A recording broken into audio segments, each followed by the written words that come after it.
susubukan ko na mag-let para makuha natin yung work na gusto natin. Tuloy ko siguro yung pagtuturo.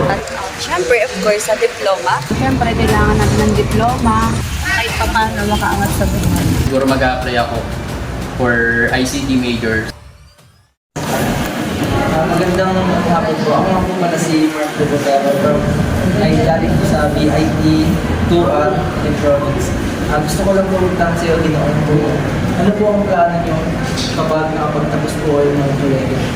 Ang plano ko ngayon, pag nakapagtapos ako ng kolehiyo, mag-take syempre ng course ko kasi dito.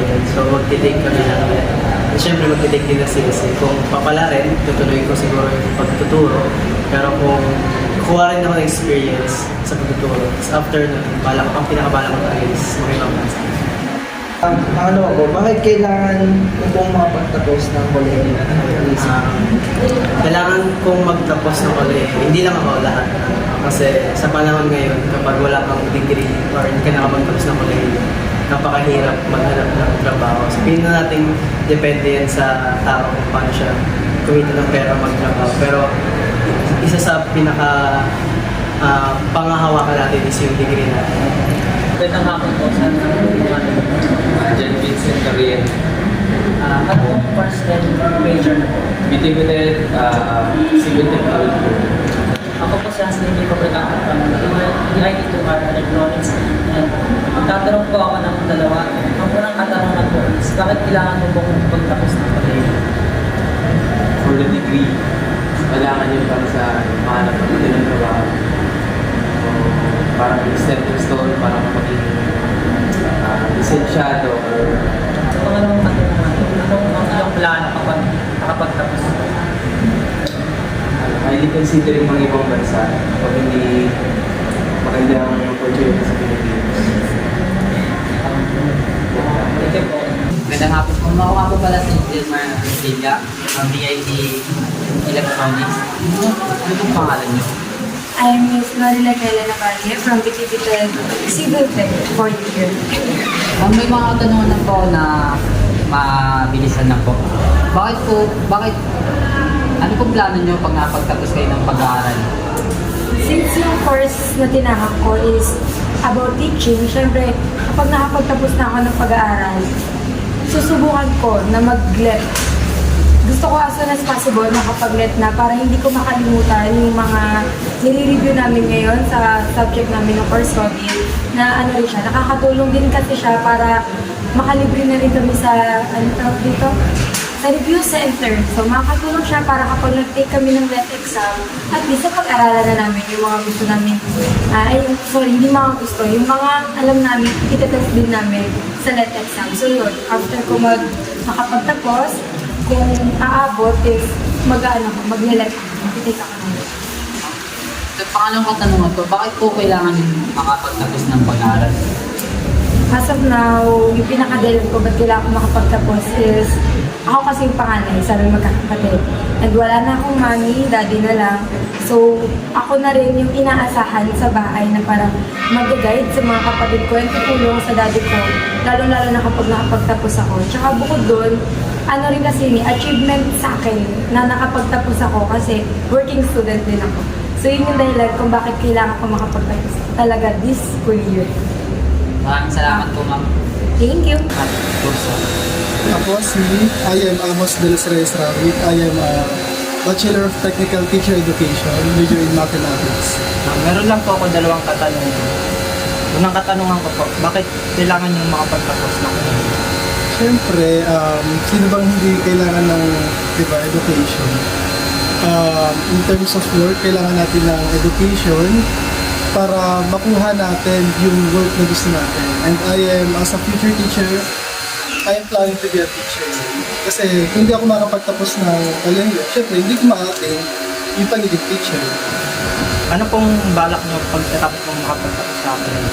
After ko siguro I'm planning to take licensure examination test for teacher para makapagturo sa public. Kasi 'di ba, if ever na hindi ako nag-take noon, mas mababa yung salary. Syempre, as normal Filipino or normal human, kailangan natin pera. Hindi lang basta pera. Kailangan natin ng mas malaking pera sa hirap ng buhay ngayon. Kaya, we're looking for the highest salary, higher salary. Okay po, salamat po sa inyo. Magandang hapon po, ma'am. Maaari po malaman ng iyong pangalan at ang kursong yung kasalukuyan pinag-aaral. Kasi Abigail Payan ng with for practice teaching ng FSM. Ma'am, meron lang pong dalawang katanungan. Unang tanong po, ano pong plano nyo pagkatapos ng kolehiyo? Siyempre, pagkatapos kong makapagtapos, ayan, magja-job hunting. Maghahanap ng trabaho kahit na hindi in line kung nasa course matapos ko. I have to, ngayon, I have to find a job for provide for my Maraming salamat po. At ito po yung pangalawang tanong po. Ano pong gagawin nyo pagkatapos nyo po kayo, pagkatapos nyo pong pag-aral? Ayan, depende sa sitwasyon, pwede magpahinga muna ng ilang months and then makapag-job hunting. Ano problema? Maraming salamat po. Magandang hapon. Tanong ko lang po, ano pong pangalan mo? My name is Genevieve D. Bretanya. Ano pong kurso ang kinukuha niyo? Also na huluan ko is BTB-TED here in FSM. Tanong ko lang po, ma'am, bakit po kailangan niyo makapagtapos ng kolehiyo? Para sa akin, bakit ko kailangan makapagtapos ng kolehiyo is that, syempre, of course, sa diploma. Kasi sa panahon ngayon, especially kapag nakagraduate na kami, kailangan, mas mabilis kasi natatanggap, lalo na sa mga trabaho, yung mga graduate na estudyante. And also, syempre, regalo ko kasi yun sa parents ko, dahil panganay po ako, breadwinner, and gusto ko po, mabigay ko sa kanila yung dream nila since hindi sila nakapagtapos. And pangarap nila para sa akin na nakapagtapos ako. Kaya, ayun, pipilitin, kakayanin na makapagtapos.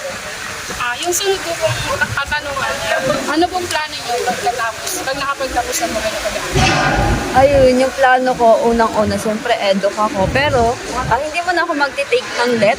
Ano muna, siguro since FSM major, mag-work muna ako or magta-try, mag-explore ng mga experience sa industry. Yan, sa mga fast food, restaurant, or sa mga hotel. Kasi, actually, pangarap ko talaga, maging cruise ship. Yan. Kaso nga lang, FSM, tapos napunta sa edu. So, ayun, nakuha ng NC, pag pinalat, baka doon. Pero, siguro after kong makakuha or makagain ng mga experience is that magtutuloy ako sa edu. Kasi, sarang din naman kasi yung pinag-aralan sa edu ko hanggang doon lang. So, ayun po. Magandang umaga po sa inyo. Ano po pangalan nyo? I'm Dan Gabrielino. Ano pong kurso nyo dito sa Kalbi?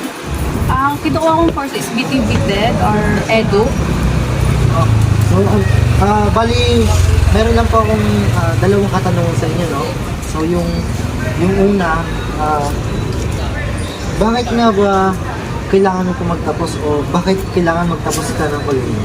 Ayun, kaya gusto ko makapagtapos ng kolehiyo. Siyempre, kailangan natin ng diploma. Ayun, gusto ko lang naman magkaroon ng diploma tsaka gusto ko ipagyabang, ayun. Kasi may mga sa part sa mga family ko, sa father side or sa mother side na hindi nakapagtapos. Like, so, inaano ko lang na parang magkaroon sila ng anak or mga pamangkin na yan na nakapagtapos sa kolehiyo. Tama rin, no? Kasi kahit bilang estudyante, no? Gusto rin natin na mapabilig, no? Yung mga magulang natin, may narating tayo na hindi kasama yung tawag nila. Salamat po. Kaya, dito naman sa isa kong tanong, ano naman yung plano mo po kapag nakapagtapos ka? Yung plano ko, tawag dito, may angat yung pamilya ko. Siyempre, ngayon sa hirap ng buhay, gusto ko makapagtapos, makapag-abroad, makakita ng mga pera, tapos maayang sa hirap ng pamilya. Ayun. Yan, so, salamat po sa sa inyong sagot. Salamat po sa oras. Si Desiree Otitan. From ng Alay. Ano pong course mo? BTB-TED, major in electronics technology. Ito yung inyong plano pagkatapos niyo pong mag-aral, no? Makapagtapos ng mag-aral. plano. Siyempre, pagkatapos ng pag-aaral, pagka-graduate ko, siyempre yung makapaghanap ng trabaho. Siyempre yun naman talaga para ma-provide yung pangangailangan ng pamilya. Siyempre yung pangarap na meron ako na makapagturo bilang isang guro. Siyempre yun naman yung pinaka-goal ko. Makapagtrabaho, makapag-provide ng kumita sa school, ganyan. Kaya naman. Ay, magandang hapon po. Ano pong pangalan? Ako po si Patricia Allen. Ano po yung course? Digital. May tanong lang po. Anong yung plano kapag nakapagtapos? Plano ko talaga magturo since nag-take ako ng digital. Yun lang po.